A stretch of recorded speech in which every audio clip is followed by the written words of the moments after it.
Welcome to Joyfully Unstoppable, the podcast for women who are ready to succeed without the stress. Whether you're leading a team, a classroom, a boardroom, or your own big, beautiful life, I am so glad you found us. I'm your host, Becky Hamm, leadership coach, speaker, and founder of Women Lead Well. Join me each week for straight talk, practical tips, and a dash of encouragement. Hello, my friend. I hope you are doing well. Can you believe that we have made it to 50 episodes? This is episode 50 of the Joyfully Unstoppable podcast. I am beside myself.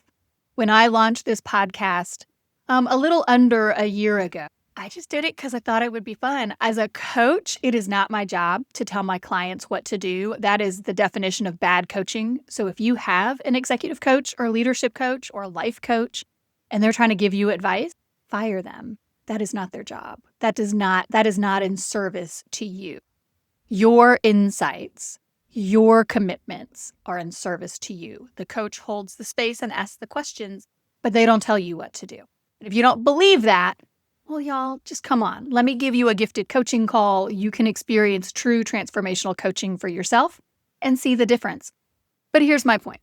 When I launched the Joyfully Unstoppable podcast back in 2025, I did it because it was really hard for me to sit in these coaching calls and not tell women what to do. If I knew what I thought was the right answer, I would just have to sit on it because it's not my job, because I thought I knew the right answer, but that didn't mean that I did. And so this podcast is a place where I can come and I can say, hey, on the basis of all of my experience and all of my research, all of my expertise, here is what I think we ought to be doing in these different leadership situations and as we face different challenges. And I love it. So if you are an OG follower, if you have listened to all 50 episodes, sweet woman, drop me a DM. Let me know. I'm at Women Lead Well across all social platforms. You can find my personal account on LinkedIn. I'm Rebecca Johnson Hamm, so I've got my maiden name in there on my LinkedIn account.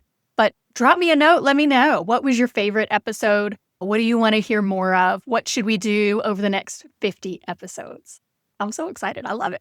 Okay, that is not what we're talking about today. What we are talking about today is me telling you what I think. And I'm going to tell you this. I'm going to tell you that to be an effective leader, you need 6 main systems to operate. And I know 6 systems, we're going to be here forever. No, what we're going to do is we're going to say super high level today. And then if you would like a deep dive into any one of these systems, just shoot me a DM and I can do a future episode. I am happy to dive into any of these systems in a future episode. Or, my sweet friend, if you know that you need these systems, but if you've been struggling to establish them for yourself, I would invite you to check out the Women's Executive Leadership Lab, where we have a group of amazing women who are building the systems that they need to empower their teams and achieve their strategic success. It's a really cool group of women and a pretty relatively affordable price point. You have access for a year to the group, to a content library, to 2 group coaching calls a month, and weekly one-on-one on-the-spot coaching. So have a look. If that would be of interest to you, always happy to answer any questions. Just to reach out over DM at Women Lead Well. So the 6 systems that you need, I'm going to say you need to be an effective leader. 1, strategic communication, so aligning your vision to the work of yourself and your team. 2, performance accountability, where you set and hold expectations. 3, a continuous feedback system, so you can foster growth, again, with yourself and with your team.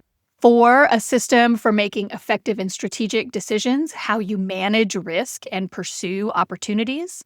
5, a system for collaboration on your team to help empower their best. And then 6, a system for change so that you can see and capitalize on change or on trends as they come.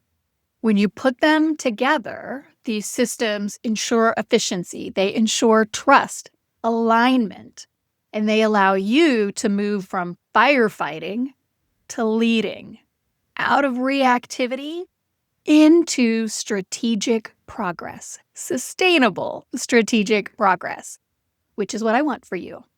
So let's break them down one at a time. And again, we are staying high level today. I'll deep dive anyone you want. Just reach out, let me know.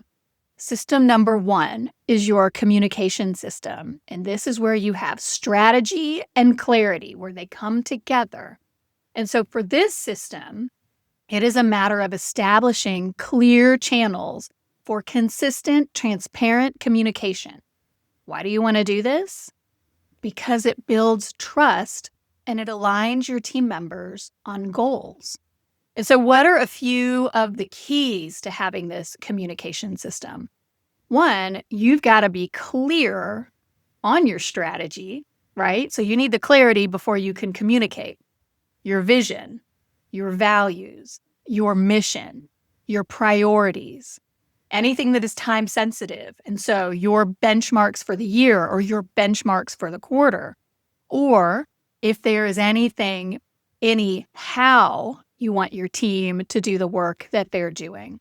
So the parameters on how you want them to do their jobs. All of that communicated repeatedly and consistently.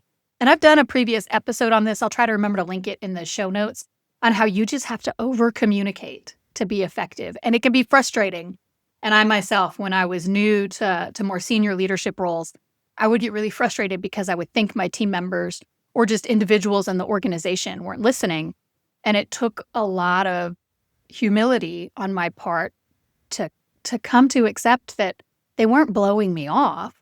They themselves were overwhelmed by the amount of information that was coming at them from different sources every day. And I just had to repeat myself more times than I ever thought that I would and take my ego out of it that, oh, they're not listening to me, and just reframe it as like they just need to hear it more often. It hasn't sunk in yet.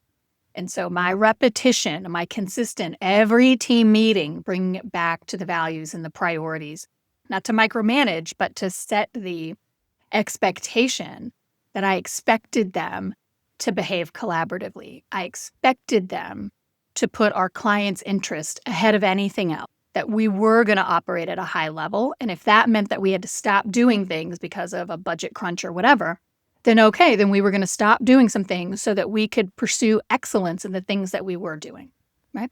So communicate consistently and clearly, system number 1.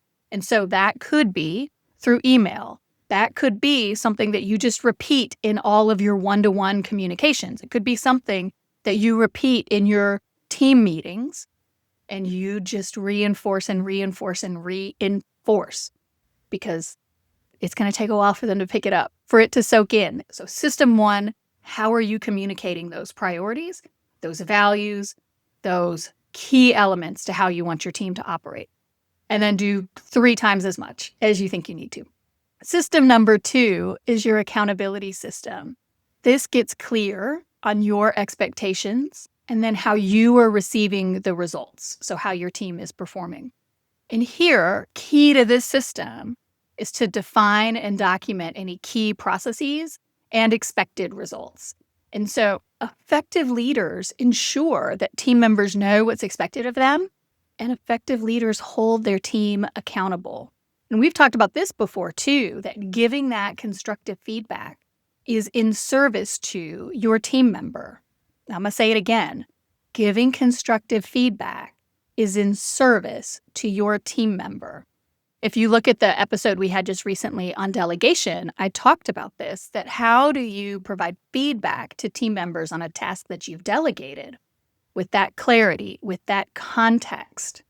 And you want to continue to provide that type of feedback across the board, right? Not just on the tasks that you've delegated, but on any task that a team member is performing for you or any benchmark that they are working to achieve for you. That feedback with kindness, with clarity, with the context of why it matters and what they need to know, set them up for success. That accountability is critical. Because if you don't have it, if you just say, oh, that's great to everything, even if it's not great, 1, you're not going to make your deliverables with the caliber, the quality that you should. And 2, you're telling that team member that their performance is acceptable when it's not. So 3, you're letting them stay at a mediocre level of performance instead of communicating what they need to know to level up their performance. So you are inhibiting their growth, and that's not cool. And then 4, you were signaling to all the other team members that that mediocre performance is acceptable because you haven't addressed it. And that's not cool either, because you've got some hard chargers, I guarantee, on your team who are pulling more than their weight. And here you are tolerating someone who's not.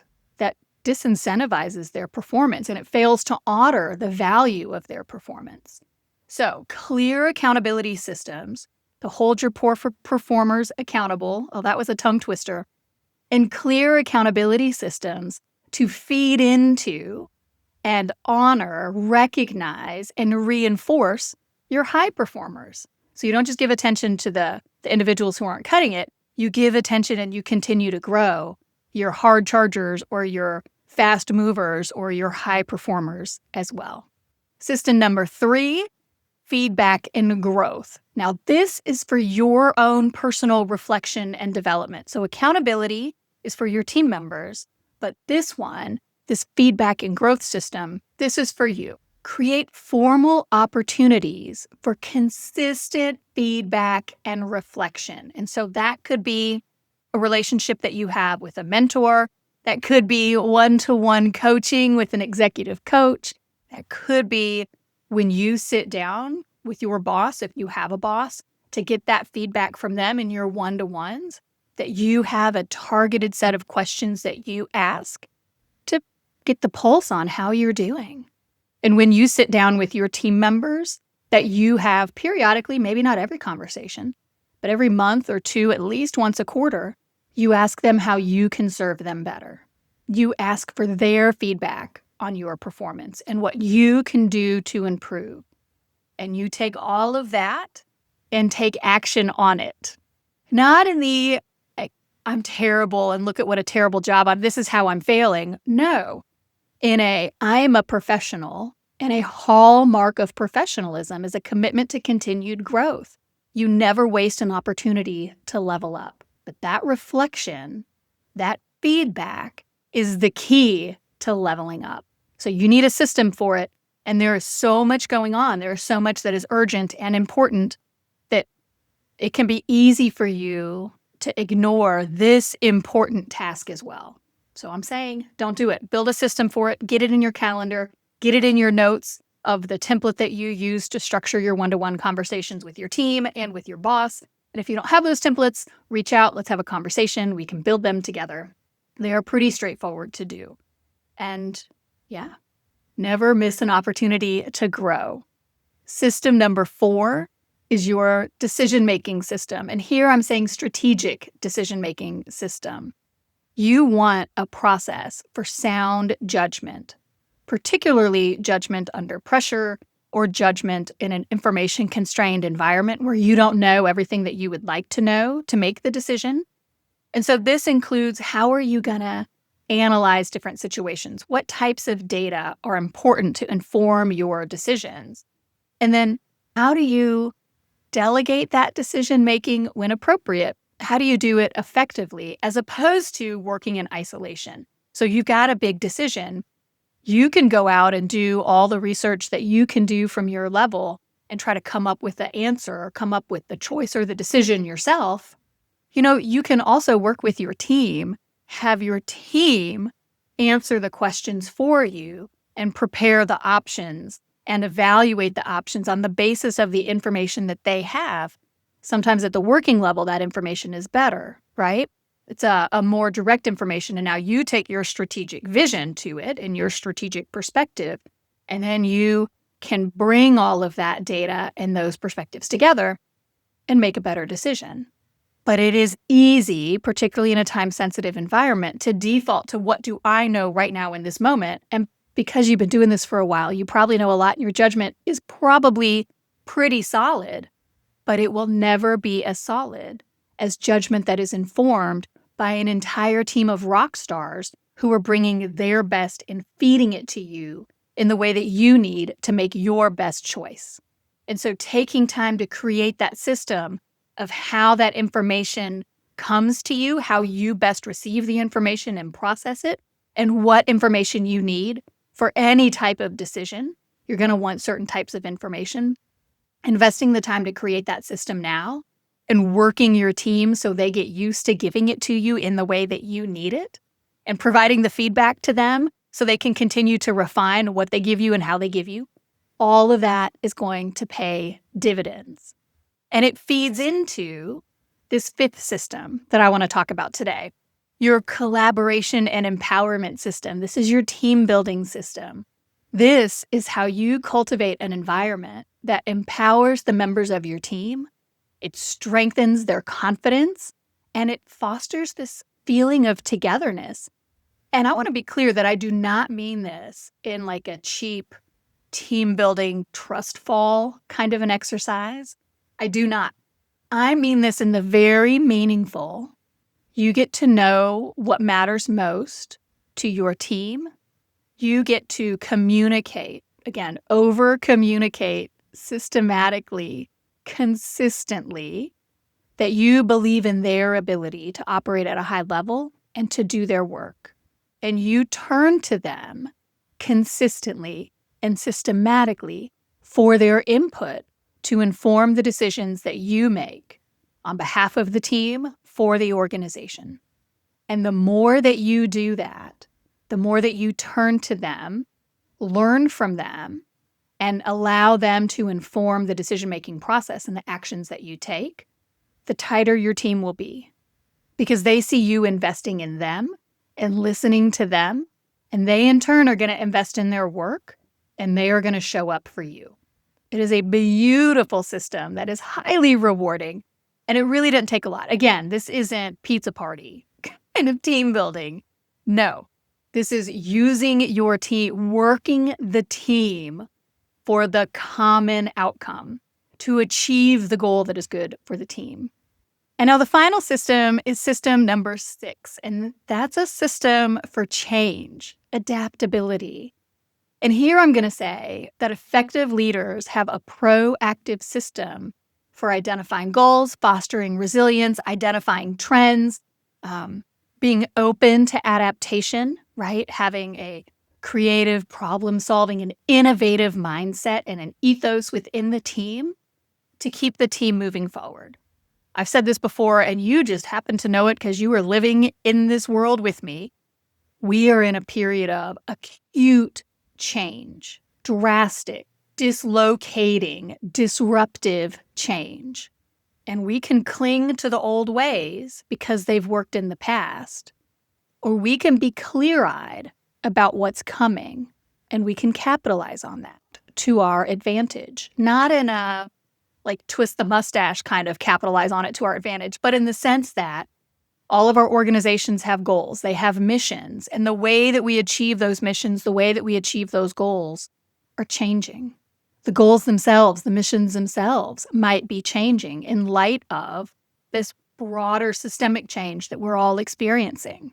And so cultivating within your team that growth mindset, that ethos of innovation to say we are going to be open to how we can do it better and how we can do it different, that's a key to long-term success. And that change won't necessarily come easily or quickly, depending on who you are and depending on who your team is and the ethos or the culture of the broader organization. And so again, being hyper-intentional about fostering innovation within your team and supporting initiative in your team, even when it's initiative that you yourself wouldn't take, if it's a decision that you wouldn't have made, allowing your team members to play those decisions out within bounds, right? Giving them the framework, or not the framework, giving them the boundaries that you need in order to honor your commitments to the organization, but giving them the opportunity to experiment and fail and to see the trend and communicate the trend and not shut it down because it's different.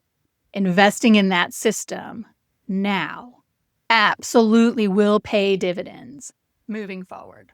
And so those are the 6 systems that effective leaders maintain. I hope you found them valuable. And if you have any questions, again, reach out. I'm only ever a DM away. Now, I hope you'll join me next week when we're going to talk about how the sandwich generation leads.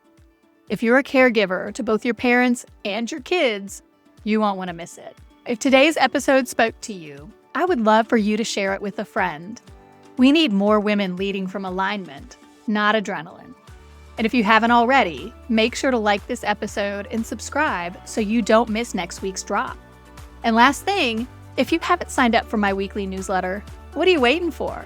That's where I go into greater depth than what I'm able to provide in a 20-minute podcast. I link all the research I use in creating these episodes in the newsletter. So if you want to dive deep and look into it, you can. Subscribers also receive early access to any new programs that are launching. And so if that sounds like it would interest you, you can join at womenleadwell.net/newsletter. Remember, joyful, sustainable, and authentic leadership are possible, and you deserve to enjoy every minute of it. Until next time, I'm Becky Hamm, and this is Joyfully Unstoppable.